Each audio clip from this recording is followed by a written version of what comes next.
Ready నాన్న, అందరు చూస్తున్నారా? ఈరోజు విస్తరణ రూపం గురించి తెలుసుకుందాం నాన్న.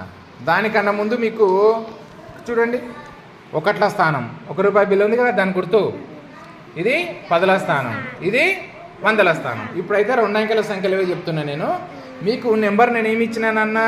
95 కదా. 95 యొక్క విస్తరణ రూపం మనము ఇక్కడ రాయాలి. చూద్దాం ఎట్లా రాయాలో చూపిస్తాను. 95 కదా, 9 ఏ స్థానంలో ఉంది? 9 ఏ స్థానంలో ఉంది? పదులు. 9 తీసుకొని పదుల స్థానంలో పెట్టండి. నెక్స్ట్ 5 ఏ స్థానంలో ఉంది? 1ల స్థానంలో పెట్టండి. పెట్టేసిన. 9 1ల స్థానం, పదుల స్థానంలో ఉంది కాబట్టి నేను 9 పదులు పెట్టుకోవాలి. చూడండి, నేను 9 పదులు పెట్టుకున్నా. 1 2 3 4 5 6 7 8 9. 5 1ల స్థానం ఉంది కాబట్టి 5 1లు పెట్టుకున్నా. 1 2 3 4 5.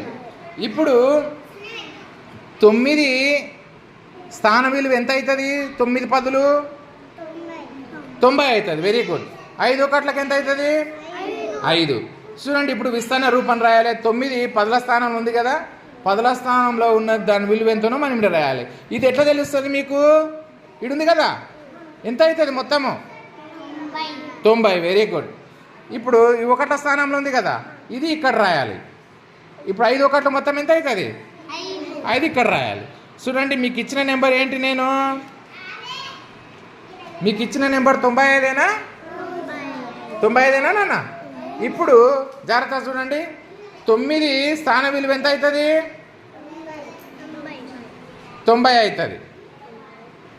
5 1లు 90 + 5 అని రాసుకోవచ్చు మనం. 95 స్థాన విలువ ఎట్లా రాసుకోవచ్చు? 90 + 5. అర్థమైందా మీకు ఇది?